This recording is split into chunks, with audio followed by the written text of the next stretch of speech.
എൻ്റെ കുഞ്ഞിൻ്റെ കയ്യിലിരിക്കുന്ന ഈ മഷിത്തണ്ട് അഥവാ വെള്ളത്തണ്ടെന്ന് പറയും. ഇത് നമ്മുടെ കുഞ്ഞുങ്ങളൊക്കെ അംഗൻവാടി പോകുമ്പോഴും നഴ്സറി പോകുമ്പോഴൊക്കെ അവരുടെ സ്ലേറ്റ് തെളിയാതിരിക്കുമ്പോൾ നമ്മൾ എന്ത് ചെയ്യും? പുതിയ സ്ലേറ്റ് വാങ്ങിച്ചു കൊടുക്കും. തെളിയത്തില്ലെന്നും പറഞ്ഞാൽ അവർ കുറേ ദിവസം കല്ലുവെൻസിൽ എഴുതി കഴിയുമ്പോൾ അത് തെളിയാതെ വരും. ആ സമയത്ത് നമ്മളതിന് പകരം പുതിയ സ്ലേറ്റാണ് വാങ്ങിച്ചു കൊടുക്കുന്നത്. കുറച്ച് നാളൊക്കെ തുടച്ചൊക്കെ നോക്കും, ഒരു രക്ഷയില്ലെന്ന് കണ്ടാൽ നമ്മൾ പുതിയ സ്ലേറ്റ് വാങ്ങിച്ചു കൊടുക്കും. അതിന് പകരമായിട്ട് പണ്ട് കാലത്തോട്ട് ഉപയോഗിച്ച് വരുന്ന ഒരു സാധനമാണ്. അറിയാത്തവരാരെങ്കിലും ഉണ്ടെങ്കിൽ ഇതൊന്ന് പ്രയോഗിച്ച് നോക്കുക. ഇതിൻ്റെ ഇലയെല്ലാം കളഞ്ഞതിന് ശേഷം ഈ തണ്ട് നല്ലതായിട്ട് സ്ലൈറ്റിൽ ഇങ്ങനെ കുത്തി, ഇതിൻ്റെ അകത്തൊരു വെള്ളമുണ്ട്, ഇതിങ്ങനെ കുത്തി ഒടിച്ച് സ്ലൈറ്റിൽ ഇങ്ങനെ നല്ലതായിട്ട് തൂത്ത് കൊടുക്കണം. അത് തൂത്തതിന് ശേഷം രണ്ട് സൈഡിലും നല്ലതായിട്ട് തൂത്ത് കൊടുക്കണം.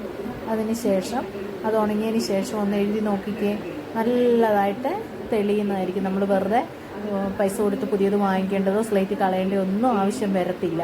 ഇപ്പം വേണ്ട എൻ്റെ കുഞ്ഞ് അത് എഴുതും കണ്ടോ. അപ്പോൾ എത്ര നല്ലതായിട്ടാണ് സ്ലേറ്റ് തെളിയുന്നത്. ഒട്ടും തെളിയത്തില്ല. അമ്മ പുതിയ സ്ലേറ്റ് വാങ്ങിച്ചതാണെന്ന് പറഞ്ഞിടത്താണ് ഞങ്ങളിതൊന്ന് ചെയ്ത് നോക്കിയപ്പോഴത്തേക്ക് നല്ലതായിട്ട് തെളിഞ്ഞു വരുന്നുണ്ട്. ഞങ്ങളുടെയൊക്കെ കുഞ്ഞിലെ ഇങ്ങനെയായിരുന്നു ഞങ്ങൾ ചെയ്യുന്നത്. നിങ്ങൾ ആരെങ്കിലും ഉപയോഗിച്ചിട്ടുണ്ടോ? ഒന്ന് കമൻറ്റ് ചെയ്യണേ.